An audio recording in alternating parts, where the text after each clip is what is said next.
सबको जय मसीह की। प्रभु का धन्यवाद, प्रभु ने मौका दिया है आप लोग के बीच में। टाइटल आज का ज्योति में चलो। तो हम लोग किस में चल रहे हैं, कैसे चल रहे हैं, लेकिन वचन क्या कहते हैं, पढ़िएगा मेरे साथ। आप निकाल लीजिए पहला यूहन्ना उसका 1 अध्याय का 7 वचन, जिसे है ज्योति में चलो। जी। पर यदि जैसा वह ज्योति में है वैसे ही हम भी ज्योति में चले तो एक दूसरे से सहभागिता रखते हैं और उसके पुत्र यीशु का लहू हमेशा पापों से शुद्ध करता है। जी, प्रार्थना। धन्यवाद स्वर्गीय पिता, प्रभु यीशु मसीह, हम इस मौके के लिए, सौभाग्य के लिए पिता धन्यवाद। आपके चरणों में हमें बैठने का मौका दिया। आपके जीवित वचन के द्वारा प्रभु आप हमें एक से बात करें। प्रभु आपके वचन का प्रकाश हम एक की जीवन में हो। इस आत्मिक रोटी को आप खिलाकर प्रार्थना यीशु मसीह में। जी, लिखा है, पर यदि जैसा वो ज्योति में है वैसे ही हम भी ज्योति में चले तो एक दूसरे से क्या रखते हैं? सहभागिता रखते हैं। सहभागिता का मतलब मेल मिलाप है ना, मेल रखते हैं। इसका मतलब कि जैसे हमारा पिता ज्योति में है, रोशनी में है, तो वैसे ही हमें भी किसमें चलना है? रोशनी में, ज्योति में। लेकिन तब क्या रखेंगे? एक दूसरे से। अभी एक दूसरे से सहभागिता क्यों नहीं रहती? कुछ धुंधलेपन में चलते हैं। धुंधलापन समझते हैं, जैसे पहले ब्लैक एंड व्हाइट टीवी आता था तो उसमें ना धुंधला धुंधला भी दिखता था। कई बार मच्छर आ जाते तो चेहरा साफ दिखता ही है। या कोहरा देखते ना, गाँव में ठंडी में कोहरा गिरता है तो जल्दी से अच्छे से किसी का चेहरा दिखता, धुंधला धुंधला दिखता है। हाँ देखो, अरे कोई तो है, अरे अच्छा, फिर आवाज से पहचान लेते तो उसको बोलते धुंधला।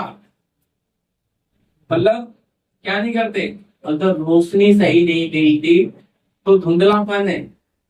अगर हमारे जीवन में वचन का प्रकाश नहीं आया तो फिर हमारा व्यवहार में धुंधलापन है। हम दूसरों, अपने आत्मिक भाई बहनों के साथ कैसा व्यवहार रहेगा? हमारा धुंधलापन। क्या कह रहा है वचन में? पर यदि जैसा वो ज्योति में है वैसे ही हम भी ज्योति में चले तो एक दूसरे से सहभागिता रखते हैं। अगर हम ज्योति में नहीं चलते तो किसके साथ सहभागिता नहीं रखते? वचन पढ़ लो अच्छे से।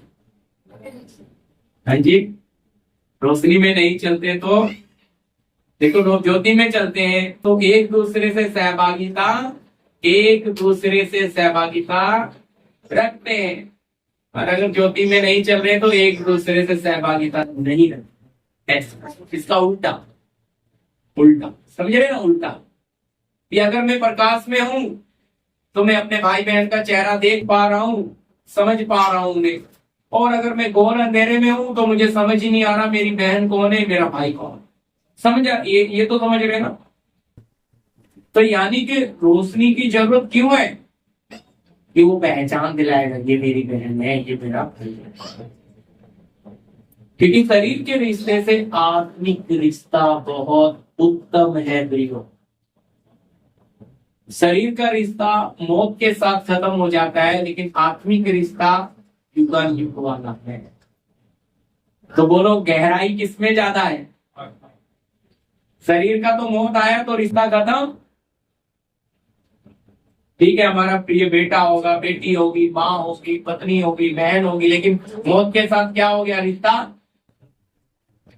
लेकिन आत्मिक, इसलिए एक रोशनी में आया हुआ व्यक्ति ये चाहता है कि मेरे बच्चे, मेरी पत्नी, मेरे घर के रिश्तेदार सब रोशनी में आ जाएं।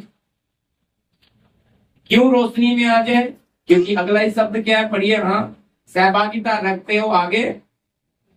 और उसके पुत्र यीशु का हाँ, और उसके पुत्र यीशु का लहू हमें सब पापों से क्या करता है? यीशु का लहू सब पापों से शुद्ध करता है। हालेलुया।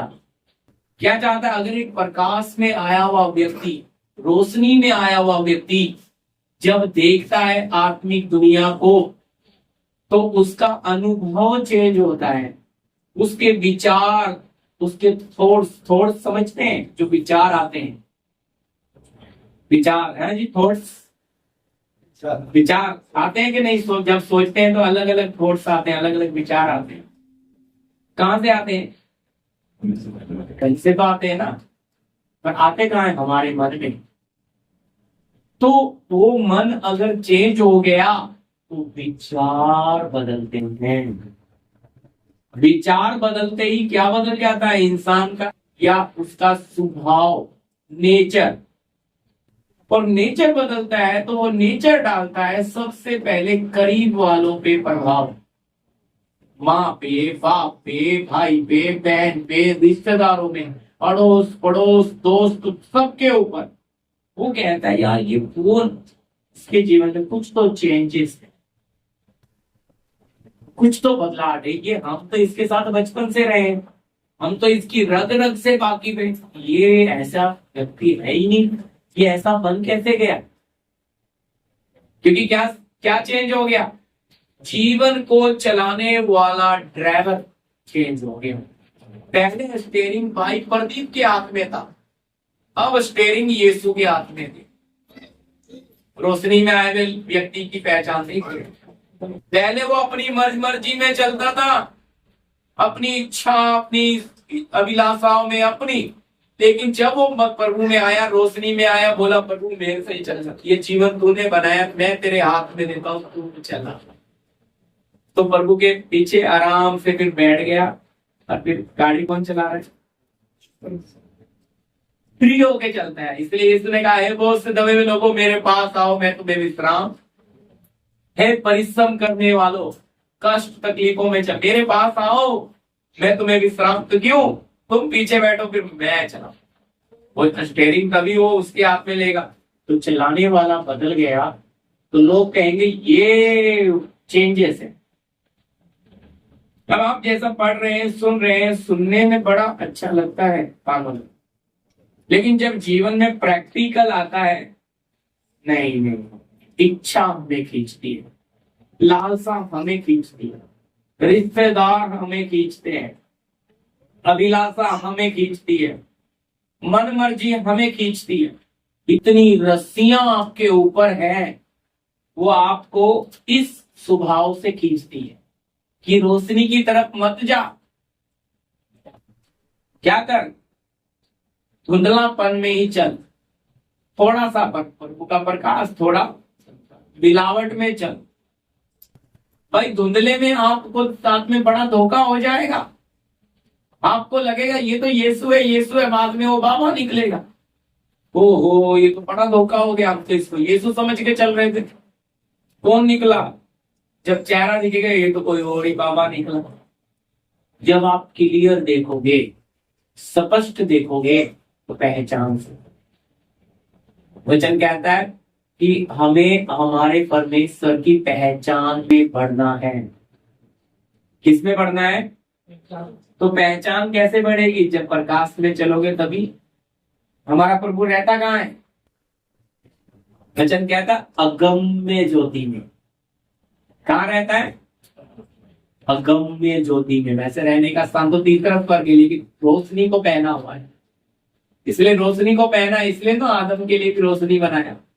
आदम नंगा नहीं था। ध्यान से वचन पढ़ोगे तो वो भी रोशनी को पहने हुए, समझे? क्योंकि जैसे ही पाप किया, आज्ञा टूटी, वो रोशनी का बस्तर चला। हालेलुया। तो इसका मतलब वो अगम्य ज्योति में जो रहता है, उसके साथ उसे हम, उसके बनाए हुए सूरज को हम देख नहीं सकते, तो क्या उसे देख सकते हैं? सोचो।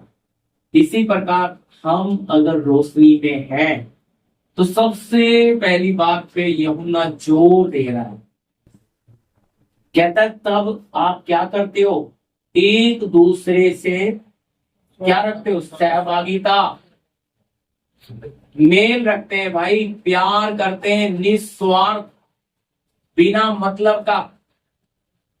समझे? पर ये प्यार वैसा भी नहीं किसी को तंग करना पड़ जाए। समझे? प्यार कैसा होता है, एक दायरे में रह के होता है ना। परेशान कौन हो जाता है बोलो? अभी एक व्यक्ति प्रभु में आ गया, आप जाओगे उसके पास, उसको दूसरी चीज का समय ही नहीं दोगे, प्रभु की बात बांटते रहोगे, तो क्या बोलेगा, ये किधर असर दर्द गले कब जाएंगे ये। याद रखो, आपके सामने खाना रख दिया, खाना रखा 20 लोग, बड़ा था, थाल समझते हैं, आटा गूंथते हैं, थाल भर के रख दिया, खाओ। आपने खाया, कितने 50-20 नहीं वाले खा लिए, चलो भाई 30 खा लिए। मैं कहता हूँ अभी सारा ही खा लोगे क्या? खाओगे? नहीं खा सकते प्रियो। एक हमारे पेट की एक कैपेसिटी है, इसी तरह वचन की भी एक सीमा है।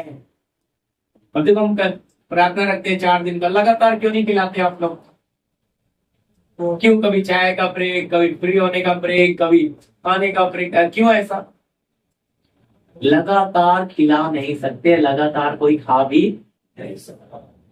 वो खाया है, उसको थोड़ा घूमने का समय तो, हजम होने दो, फिर आगे बैठेगा, फिर कुछ।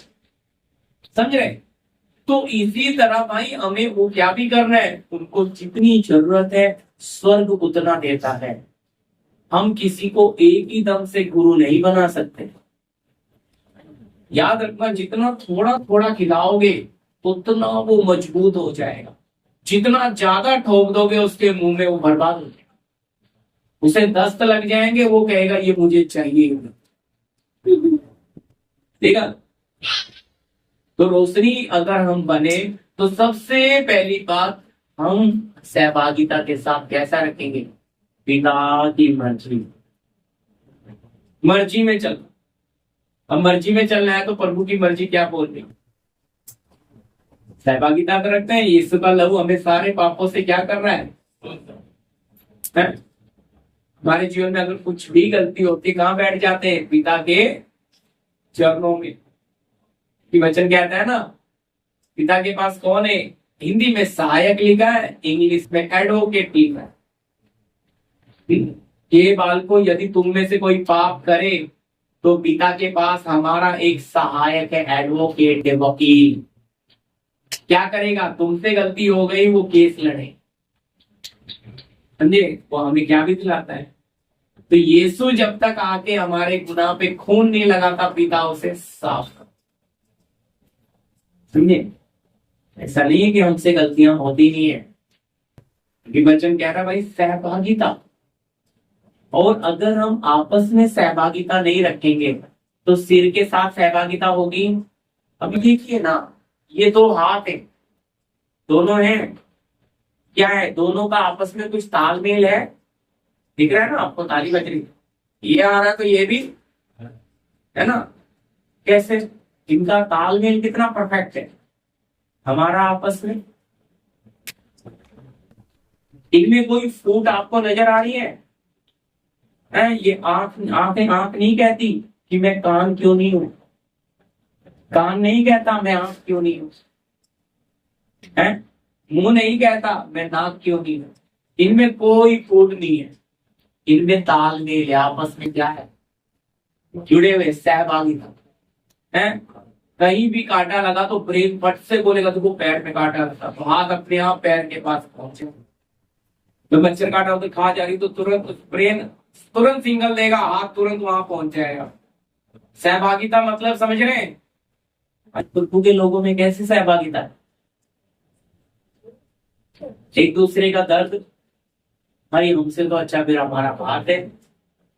क्या हो रहा है? पीठ कंधे पे मच्छर काट रहा है तो हाथ, अब ब्रेन बोल रहा है, ब्रेन ने अपना सिग्नल दे दिया, हाथ तुरंत पहुंच गया। हाथ को बुलाने के लिए कंधा नहीं जा रहा है कि आजा थोड़ा मेरी मदद कर, ऐसा हो रहा है ना। ये हमारे सारे शरीर में कैसा जुड़ा हुआ है। इसी तरह कलीसिया, अगर हम रोशनी में हैं, जितने भी हमारे भाई बहन अंधेरे में हैं, धुंधलापन में हैं, पाप में गिरे हैं, उनके ऊपर अधिक प्रेम, उनको सहनशील बनते हैं। सबसे पहली बात, उनके ऊपर न्याय नहीं करते, उनकी गलतियों को बर्दाश्त करके उन्हें चेतावनी देते हैं, उनके लिए प्रार्थना करते हैं, उनके लिए क्या बनते हैं, हम्बल, मीठा बनते हैं कि वो हमें खाएं। आज क्या दिक्कत है, हम अपने आप को किसी को खाने देते नहीं। जब आप में मिठास नहीं होगी तो मक्खी आपके पास आएगी, आत्माएं आपके पास होनी है तो आप कितना मीठा होना है। हमारे पंजाब में यीशु को मीठा कहते हैं, मीठे तेरा नाम। मीठा मतलब स्वीट, हालेलुया। यीशु को मीठा बोलते हैं, मतलब इतना मीठा है कि पूछो ही। तो वो मीठा है तो हम कैसे बनने, भी मीठा बनने। तो मीठा बनेंगे तभी मक्खियां हमारे पास आएंगी। अब मीठा नहीं बने तो यही चीज, रोशनी बनेंगे तो ही अंधेरा हमारे पास, और अगर अंधेरा आएगा तो क्या हो जाएगा, वो भी रोशनी में, उसका अंधेरा क्या हो जाएगा, रोशनी में आ गया वो है। तो रोशनी तो ये काम करेगी, अंधेरे में जाएगी है। बोलिए, रोशनी कहाँ जाएगी। अब आप घोर अंधेरे में हो, कोई बोलेगा नहीं कुछ है क्या जलाओ, बोलेंगे नहीं यार लालटेन है, लगा दी, टॉर्च है लगा दी, मोबाइल की टॉर्च है लगा दी। तो जिसके पास है उसने जलाते ही क्या आ जाएगा, रोशनी। इसी प्रकार यही प्रकाश, आप में आया हुआ जो प्रकाश है, ये हमारे लोगों पर गिरना है। ये प्रकाश किसको बोलते हैं हम, प्रकाश किसको बोलते हैं, हमारे धर्म के काम। किसको, हमारे धर्म के काम प्रकाश में गिने जाते हैं। अरे देखो भाई कितना धर्मी है, निस्वार्थ मदद करता है, वो बहन कितनी अच्छी, हमारी तकलीफ में क्या हमारे बिना बोले क्या करती प्रार्थना, निस्वार्थ। देखो रोशनी किरणें गिर रही है, लेकिन वो रोशनी हमें गिर रही है, वो काम है हमारे धर्म के काम। पौलुस लिखता है तुम्हें इसीलिए क्या किया गया है, सिरजा गया है। हमें रोशनी बनाया है, रोशनी में चलना है। पर वचन कहता है, पढ़िएगा इफिसियों की पत्री 2 अध्याय उसका आप पढ़ते ना 10, इफिसियों की पत्री 2 का 10 जी।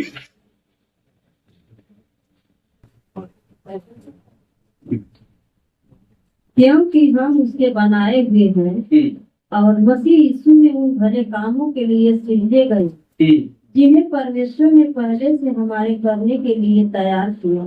हालेलुया। क्या लिखा है, हम उसके बनाए हुए और मसीह यीशु में भले कामों के लिए सृजे गए।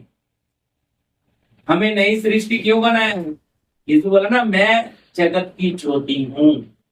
फिर जाते समय बोलता है तुम जगत की ज्योति हो। हालेलुया। ज्योति की संतान ज्योति तो बनेगी।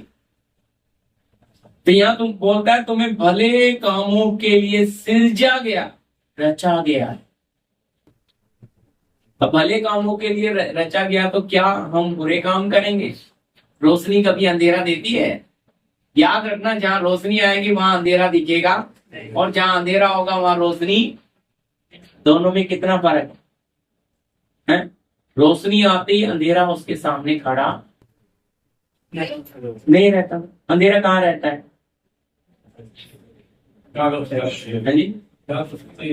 लेकिन फिर गया कहाँ अंधेरा, सोचकर बोलिए जल्दी। देखो हमने लाइट बंद कर दी, अंधेरा हो गया ना। कहाँ से आया अंधेरा, लाइट फट से चालू कर दी, किधर गया अंधेरा, भाई अंधेरा उधर ही है। लेकिन रोशनी के प्रभाव से अंधेरे का प्रभाव खत्म हो जाता है। ये बात समझ आ रही है।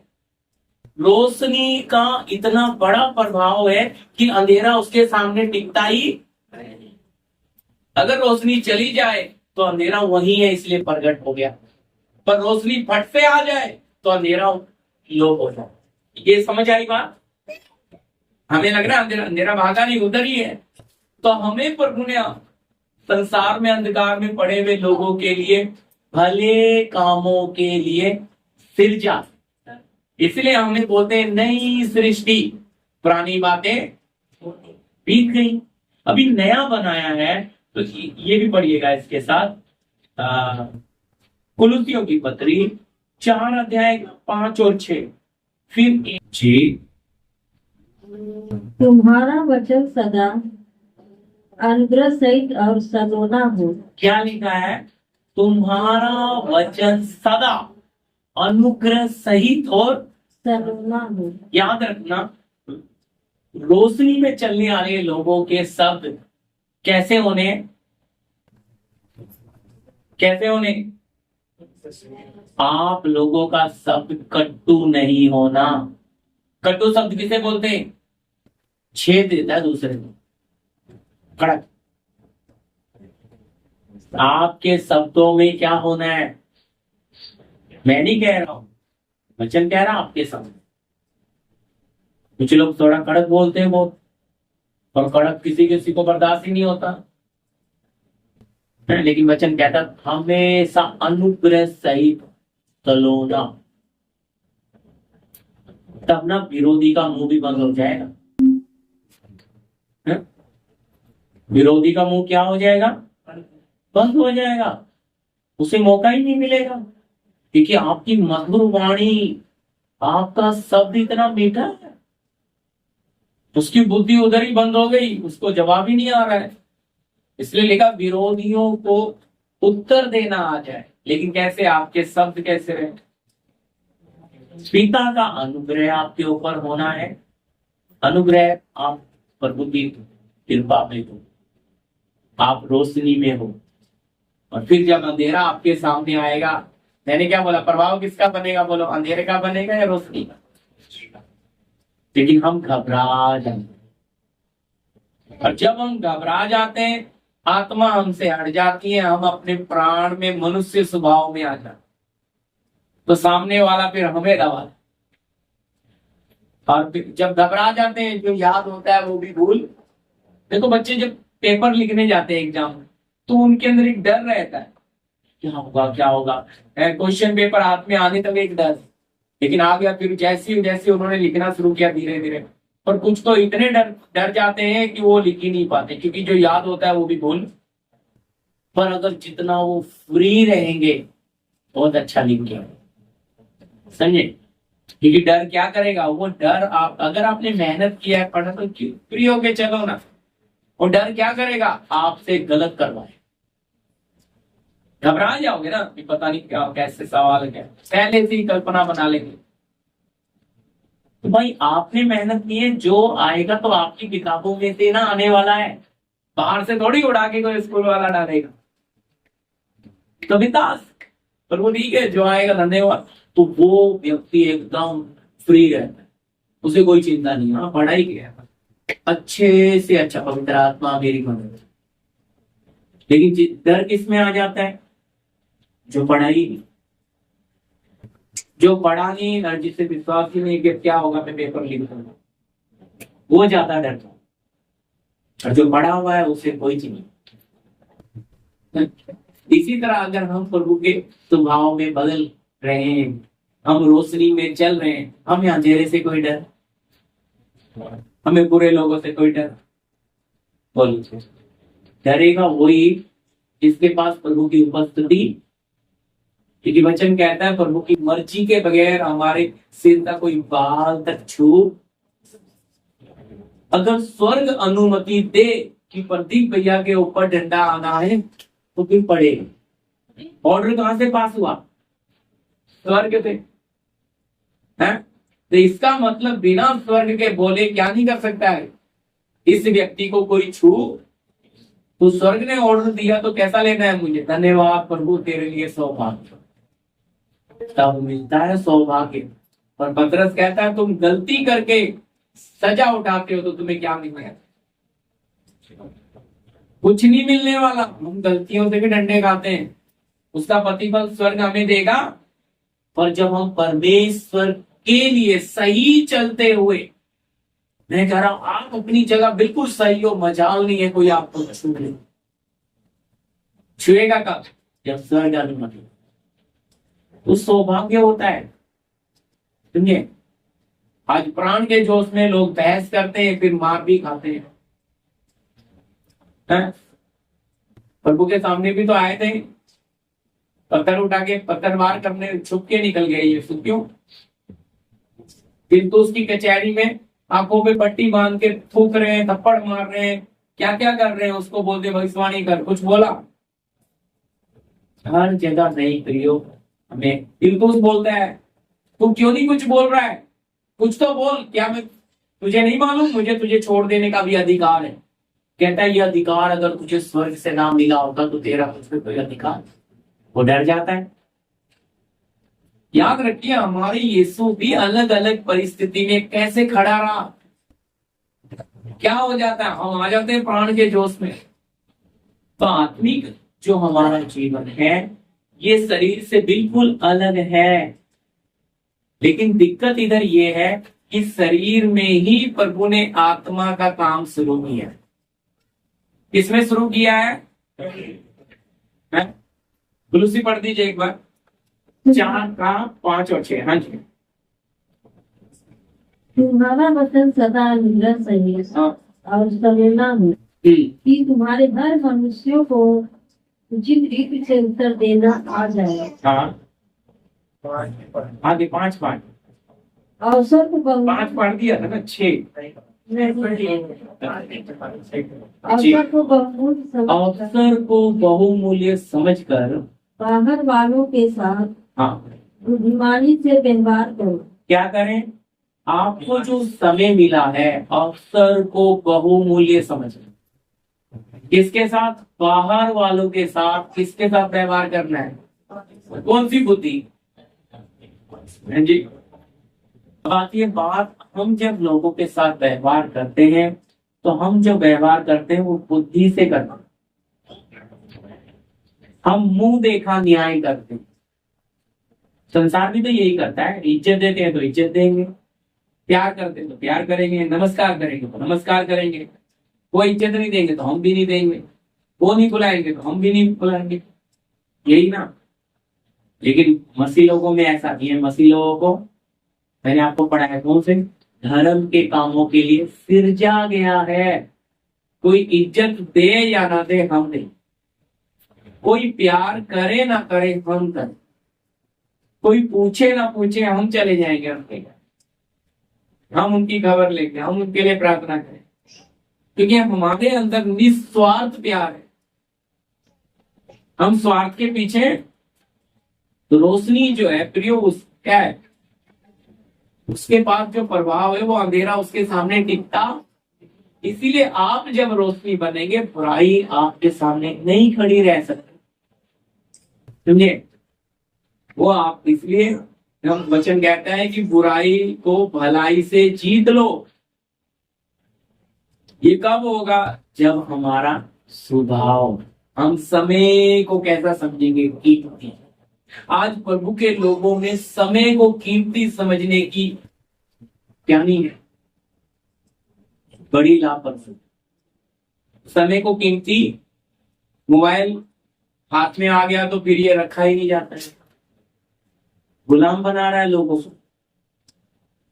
मन में तो आता है मैं ये सीख रहा हूं, ये सीख लूं, वो सीख लूं, ये देख लूं, वो देख। भाई उससे क्या नुकसान है? आपको लग रहा है भाई, मैंने आपको सिंपल सा बताया, आपके पेट में कितना खाना जा सकता? बोलिए। आप, डॉक्टर कहते हैं अगर आप 4 रोटी खा सकते हो तो 3 खाओ, पेट भर के मत खाओ ताकि अच्छे से हजम हो। पेट भर के मत खाओ ऐसा बोलते हैं। अच्छी तरह समझना, पेट भर के खा लोगे तो पाचन होने में, थोड़ा सा कम रखोगे तो अच्छे से क्या होगा अंदर?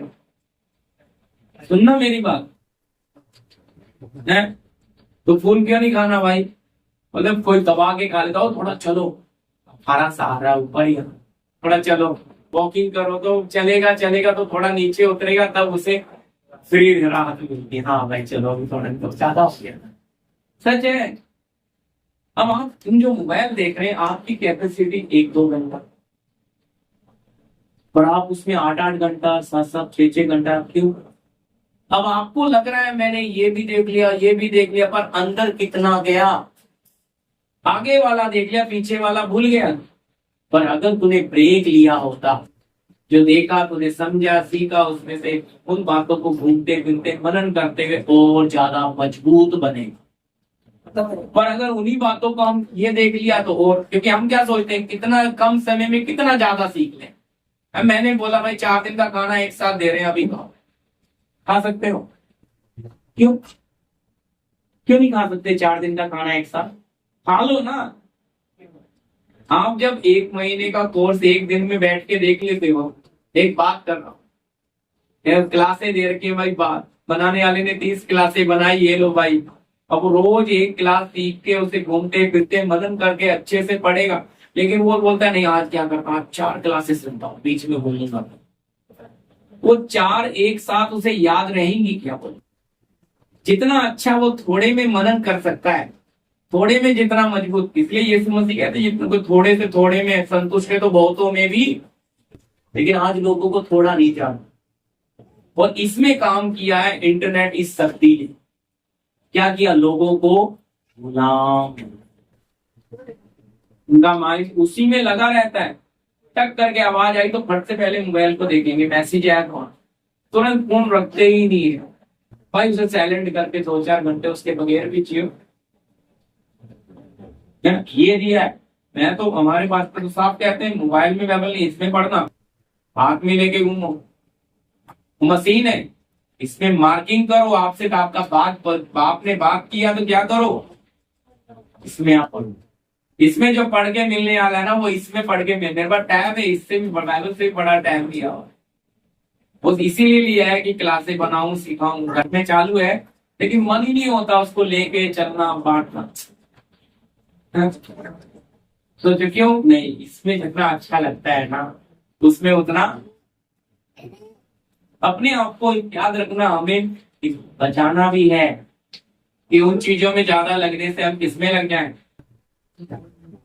अब आप हमें, इसलिए हमें समझना है, डिसिप्लिन एक कानून बनाए जीवन में, एक कर्म बनाए कि मैं इतनी देर ये करूंगा, इतनी देर ये करूंगा, इतनी देर खेलूंगा।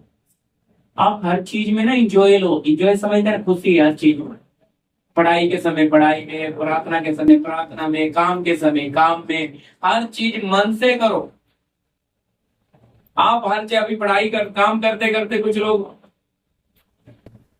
क्या करते हैं, एक भाई साहब मुझे बोलते हैं मैं जाता हूँ वॉचमैन का काम करता हूँ, बैठ के बाइबल पढ़ता हूँ। मैंने बोला गलत है, आप चोर हो। मैंने बोला आपको वहाँ वॉचमैन का काम करते हैं पैसा मिलता है ना? कितना मिलता है? बोलता है 15,000। मैंने बोला 15,000 मिलता हो तो क्या करते हो तुम? बैठ बाइबल पढ़ता रहता हूँ।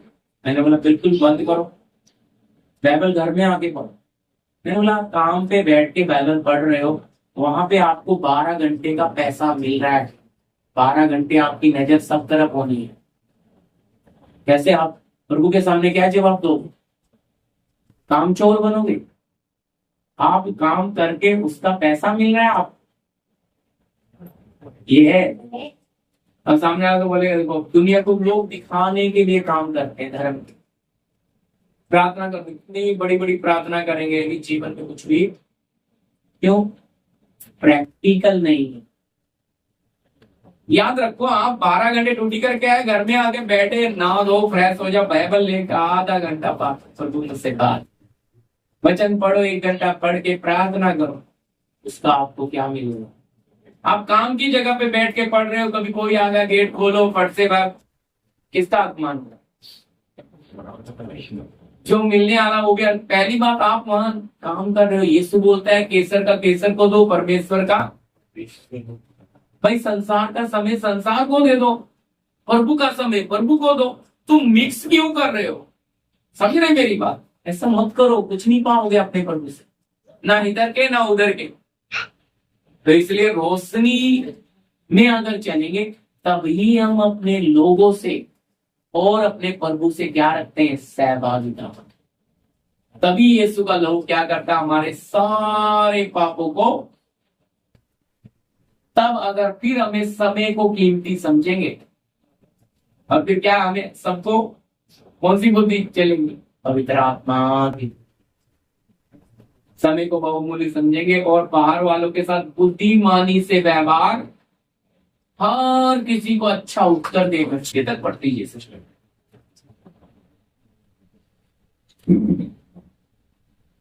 तुम्हारा वचन सदा अनुग्रह हाँ जी सहित और सलोना हो, जी, कि तुम्हें हर मनुष्य को उचित रीत से उत्तर देना आ जाए। हालेलुया। क्या होना है, ये मांगता है प्रभु का। हमारा वचन सर्वदा, सर्वदा का मतलब बताओ, है ना। कभी कभी है संडे संडे के दिन प्यार की मीठी बातें करनी है, और बाकी दिन कभी कभी। और यहाँ वचन क्या कह रहा है, सर्वदा कह रहे हैं, हमारे शब्द के बारे में बोल रहे हैं। तुम्हारे शब्द क्या हो, वापस पढ़िए सिस्टर जी लाइन। तुम्हारा वचन सदा अनुग्रह सहित और सलोना हो, कि तुम्हारे हर मनुष्य को। क्या लिखा, तुम्हें हर मनुष्य को, भाई कैसा भी मनुष्य हो, हर मनुष्य में कौन कौन आ गए, सब आ गए भाई। हाँ जी, हर मनुष्य को उचित रीति से उत्तर देना आ जाए। ये है, अगर हम सच में सहभागिता रखते हैं तो फिर हम हर बात के लिए सरलता से, बहुत सरल जवाब से, आराम से, कोई घबराहट नहीं होगी, कोई बेचैनी भी नहीं आएगी। आज हम दूसरों को, अंधेरे में चलने वाले लोगों की पोस्ट देख के डर जाते हैं। आपके सामने अधिकारी आके खड़ा हो जाए तो आपकी बॉडी लैंग्वेज बदलेगी, आप थोड़े चुप जाओगे, आपको लगेगा ये तो इस एरिया का कौन है, एमएलए है, इस एरिया का जिला अधिकारी है। पर भाई वो भी कानून में चलता है, वो भी इंसान है, समझे, वो अपनी नौकरी कर रहे हैं। जो जिसके अंदर कोई डर नहीं होता ना, उसमें कोई डर, वो झुकता आदर देता है, झुकता नहीं है किसी के सामने, समझे। तो फिर उसके अंदर कोई डर आता है, जो सच्चा होता है उसमें कोई डर नहीं है। अब जिसने चोरी करी वो पुलिस को देखते ही, और जिसने करी नहीं वो बिंदास। जिसके पास टिकट है वो टीटी के पास से गुजरता है, जिसके पास नहीं है वो चुप चुप के भीड़ के पीछे जाने को देखता है कि टीटी बुला ना ले। सच है, बिल्कुल ऐसे ही। हमें किसी का भय नहीं, हमारे प्रभु को छोड़। इसलिए बोलते सतर्क में से ये राजा हम तेरी घड़ी कराएगी को सजदा।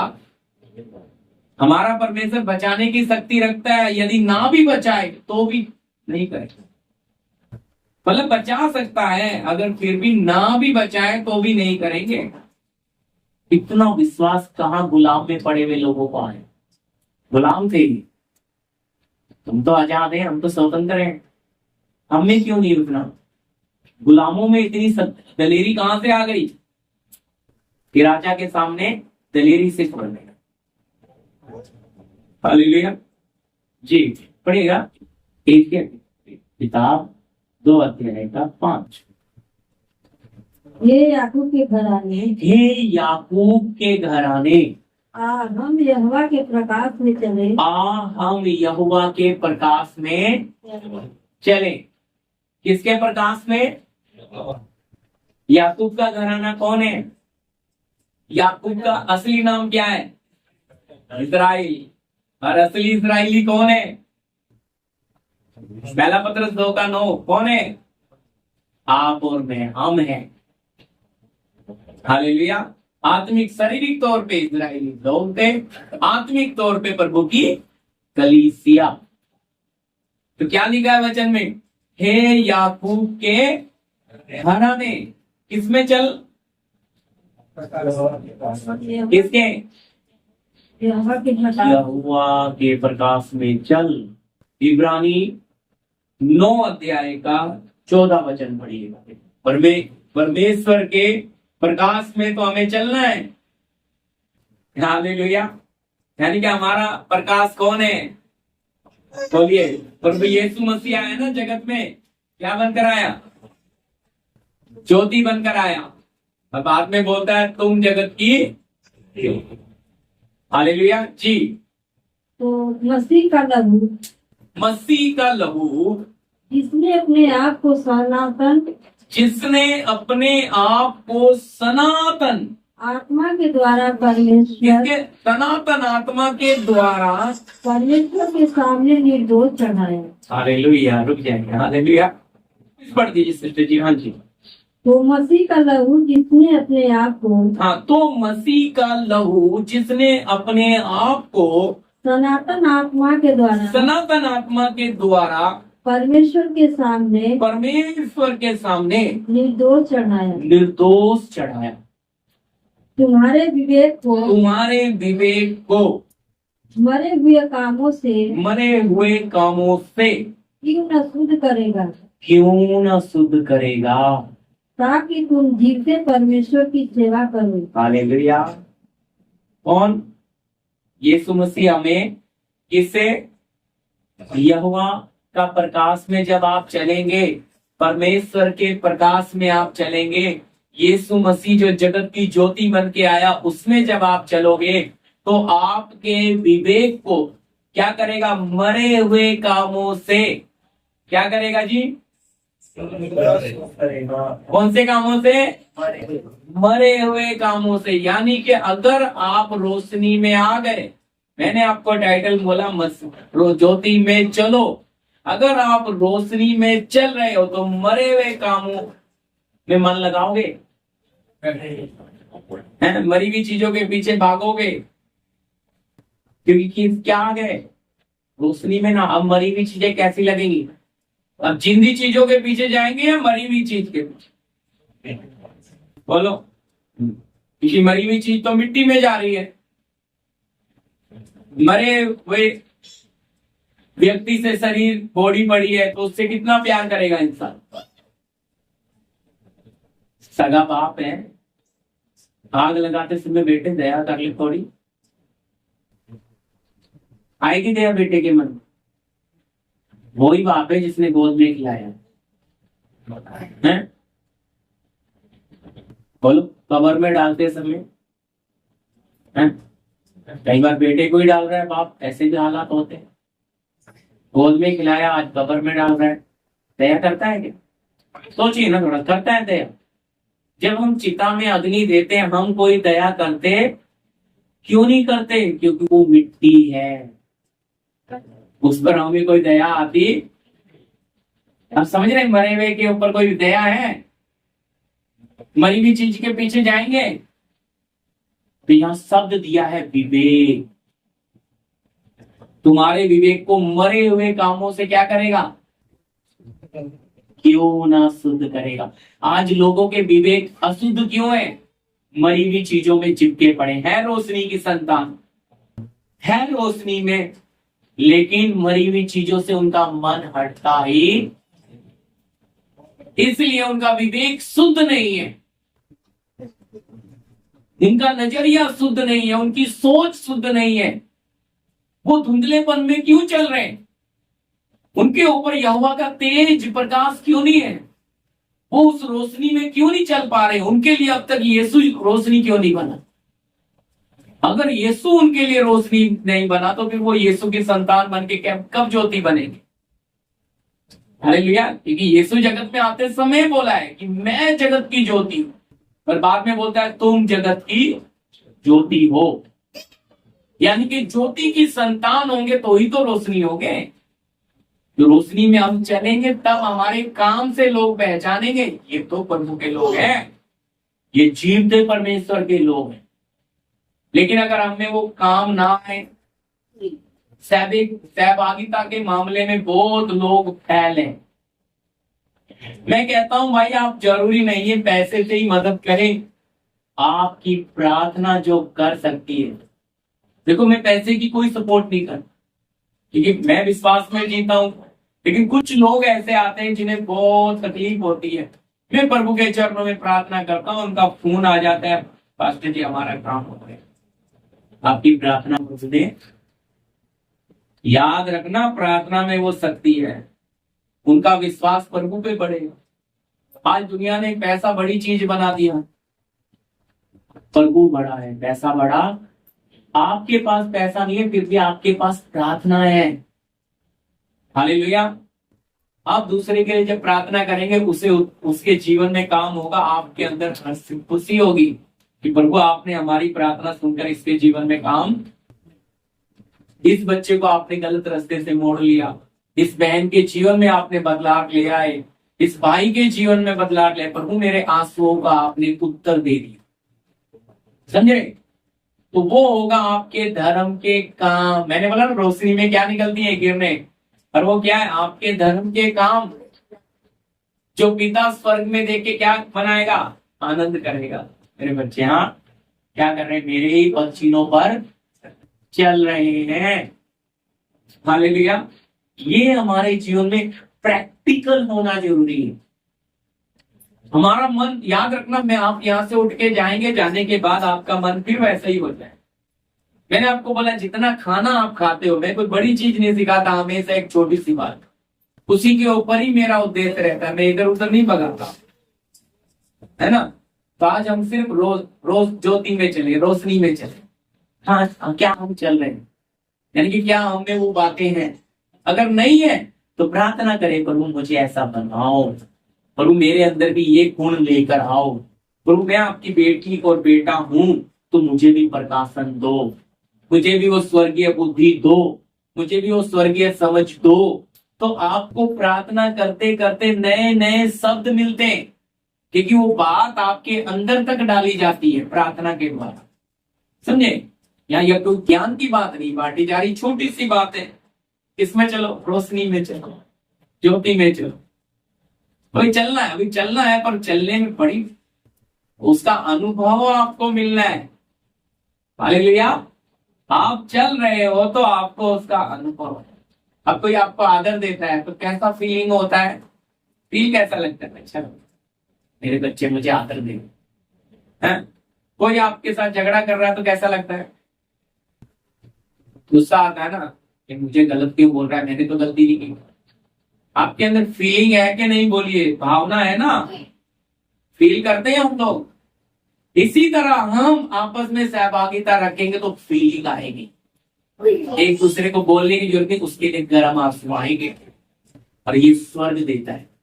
आप चेहरा देख के पहचान लेंगे बहन तकलीफ में है, भाई उसके लिए घर बैठ के गर्म आंसू से प्रभु, ऐसा मालूम है कब होता है? कि प्रभु के प्रेम में होता है।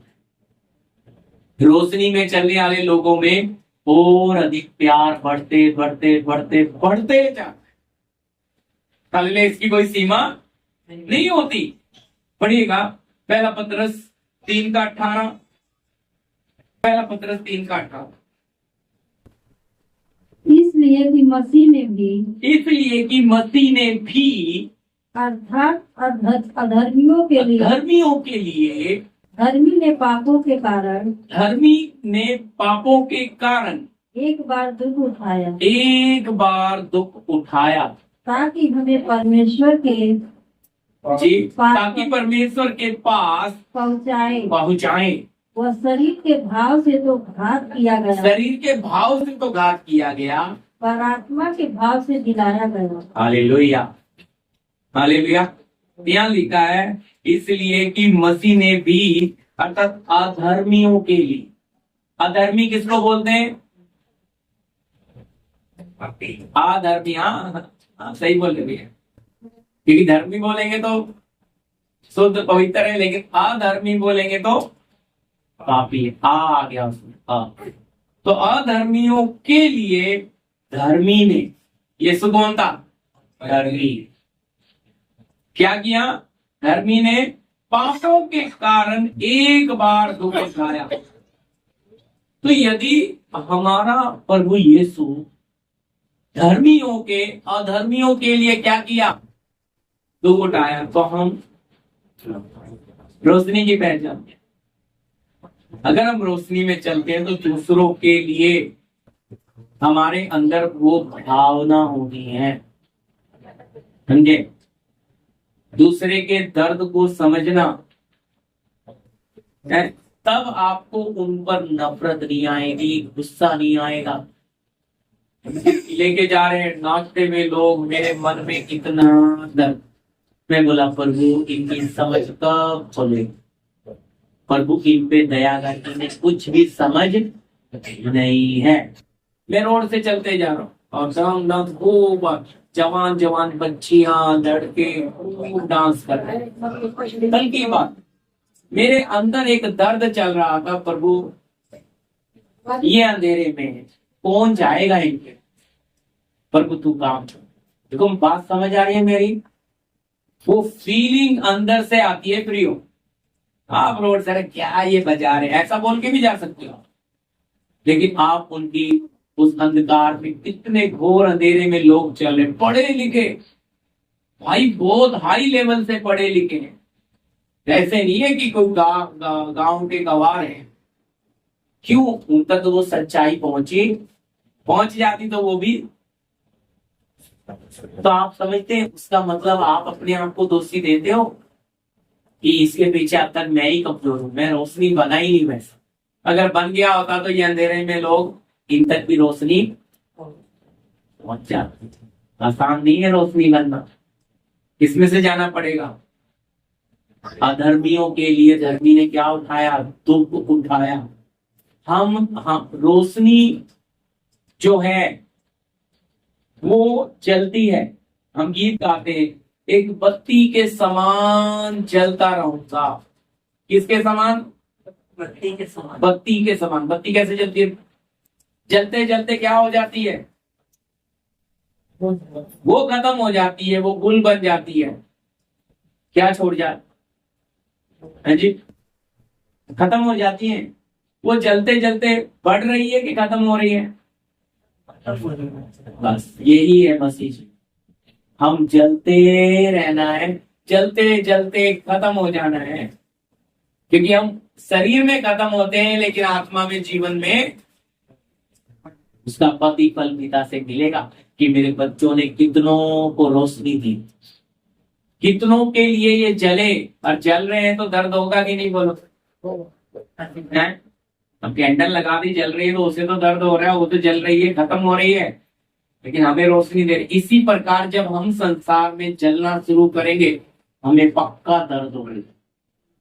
दर्द ये होगा कि हम खत्म हो गए, हम खत्म होते होते होते शून्य हो जाते हैं। हम गीत गाते हैं, शून्य से लेकर तूने मुझे रच लिया अपने ही, शून्य बनाता है भाई, खत्म, आप डेड हो गए।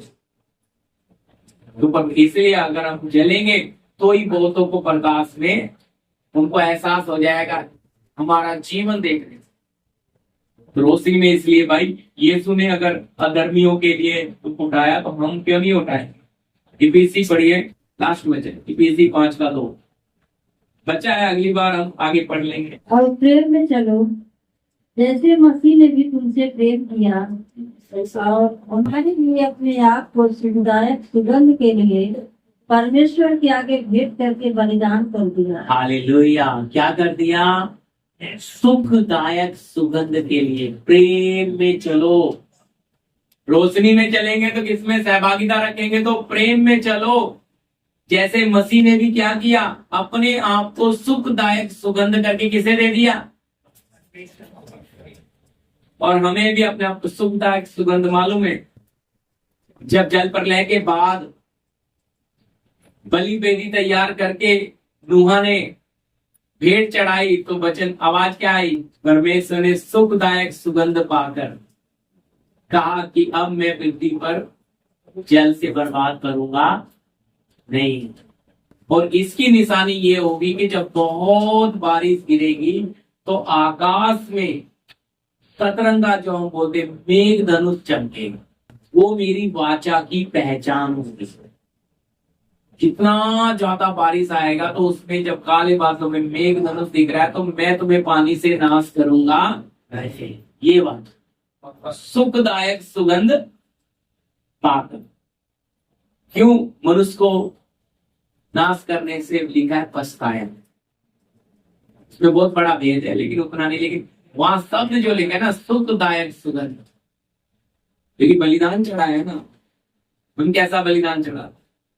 हम यीशु ने भी अपने आप को बलिदान चढ़ाया, हम कैसा चढ़ाते हैं? हम अपनी इच्छा नहीं छोड़ पाते, मन मर्जी नहीं छोड़ पाते, लालसाएं नहीं छोड़ पाते, सपने नहीं छोड़ पाते, हैं? अपनी बनाई हुई फ्यूचर प्लानिंग नहीं छोड़ पाते, पूरा नहीं मानते। लेकिन अगर आपको सुखदायक सुगंध बनना है यीशु की तरह, तो क्या करना पड़ेगा?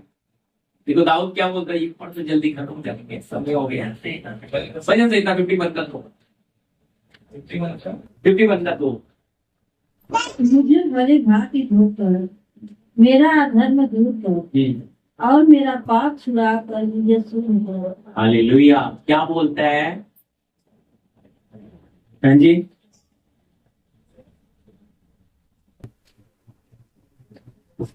कहता है मुझे भली भांति धोकर मेरा अधर्म क्या कर दे और मेरा पाप। हाँ जी, क्यों दाऊद को ये प्रायश्चित आ गया? बोलिए। दाऊद तो अपना पाप छुपा रहा था, बेतशेबा के साथ उसने व्यभिचार किया और उसके पति को जान से मरवा दिया। जब नातान नबी पहुंचा और उन मेमने की कहानी सुनाई, तब इसको डर आ गया।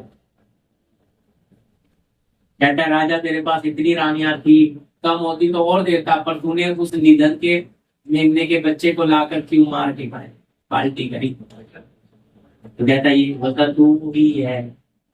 दाऊद इतना आग बुगला हो गया, कहता है निश्चय उसे जान से मार देना चाहिए। नातान कहता तू ही है वो, तेरे पास इतनी रानियां थी, लेकिन तूने जाकर क्या किया? एक सेनापति की पत्नी को, उसके साथ व्यभिचार किया। जब पता लगा वो पेट से है, तो उसके पति को लेकर आया। जब वो नहीं गया तो तूने उसे मरवा दिया। तू ही है, कहता है। अपने पाप को गाकर सुना रहा है दुनिया, छुपा नहीं रहा है। कहता है मुझे भली भांति धोकर अधर्म से दूर कर और मेरे पाप से छुड़ाकर मुझे। आगे क्या बोलता है?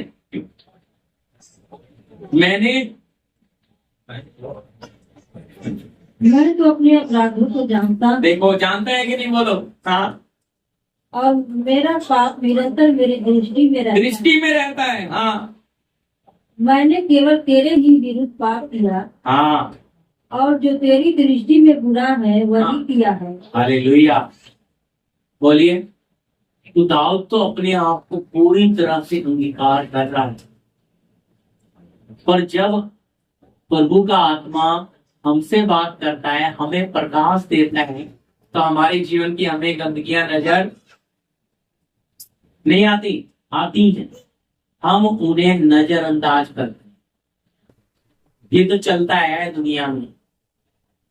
याद रखना, जब आप अपनी गलतियों के लिए प्रायश्चित करते हो, जब पवित्र आत्मा तुम्हें याद दिलाता है तुम्हारा बीता हुआ समय का गलतियां, उन्हें बैठकर आप गर्म महसूस से जब रोते हो, नहीं मैं योग्य नहीं हूं आपके सम्मुख खड़े हुए, मैं योग्य नहीं हूं आपके सम्मुख, जब इस तरह से आप नम्र और निःशुद्ध होते हो, तब प्रभु का आत्मा यीशु का लहू हमें सारे पापों से।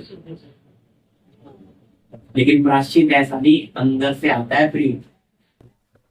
ऐसे नहीं रोशनी की संतान बनते। मुंह से बोल दिया हम प्रभु के बेटी बेटियां हैं, और जीवन में पूरा अंधेरा है। सहभागिता रखते हैं तो ईश्वरीय प्यार आप में नजर आएगा, आप में वो एकता नजर आएगी, आप में वो बैठना उठना, आपका व्यवहार। क्योंकि यहां अगर आप नहीं बदले तो फिर प्रभु के राज्य में कैसे जाएंगे? हालेलुया। तो खूबी मैंने बोला कितनी ताकत है रोशनी में, अंधेरे को क्या कर देती है? लोप कर देती है। ध्यान, अंधेरे की ताकत उधर खत्म है। अंधेरा कभी भी रोशनी के सामने अपना प्रभाव बना, इसलिए बुराई हम पर कभी भी प्रबल नहीं हो सकती। हम बुराई को भलाई से जीत लेंगे। हालेलुया। आगे वचन बचे हैं लेकिन अभी समय नहीं मिला। ठीक है, 2-3 वचन और थे। ठीक है, प्रार्थना करेंगे तो आप कोई वचनों से आशीष दे।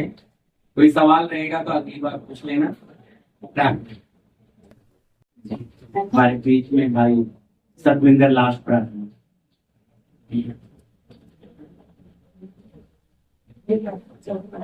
धन्यवाद करते हैं राजा अधिराज खुदा परमेश्वर। हम सब भाई बहन आपके चरणों में उपस्थित हुए हैं परमेश्वर। हम आपका धन्यवाद करते हैं महान पिता परमेश्वर। आपने गीतों में आशीष किया, उसके लिए धन्यवाद करते हैं परमेश्वर। जो हमारे दास के द्वारा परमेश्वर जो आज का ये वचन लाए परमेश्वर, ज्योति में चले परमेश्वर और ज्योति में ही चलते रहे परमेश्वर। जो अंधकार में परमेश्वर हम लोगों ने गलत कार्य किया परमेश्वर, तो ज्योति पाके, वचन को पाके परमेश्वर, इस उजाले को पाके परमेश्वर उठक जाए परमेश्वर। हालेलुया। इस वचन के द्वारा परमेश्वर हम आपका धन्यवाद करते हैं परमेश्वर। हम ज्योति में चलते रहे परमेश्वर। धन्यवाद हो महान पिता परमेश्वर। हालेलुया। सब भाई बहन को परमेश्वर आशीष करना परमेश्वर। जैसे दास को लेके आए हो परमेश्वर, वैसे लेके जाना परमेश्वर। सारे सिस्टम को, लाइट को परमेश्वर आपने अच्छी रीति से ये वचन को चलाया परमेश्वर, और सब भाई बहन को सुनने में परमेश्वर आपने आशीष किया। हम आपका धन्यवाद करते हैं। हालेलुया। इस वचन में हम चले परमेश्वर। प्रभु जी सारी आदर में आपको देते हैं, प्रभु यीशु मसीह के नाम से मांगते हैं, आमीन। अब पिता का प्रेम, पुत्र का अनुग्रह, पवित्र आत्मा की सहभागिता, संगति हमारे साथ तमाम संत लोगों के साथ प्रभु यीशु के दूसरे आगमन तक होता रहे। आमीन। सबको जय मसीह। जय।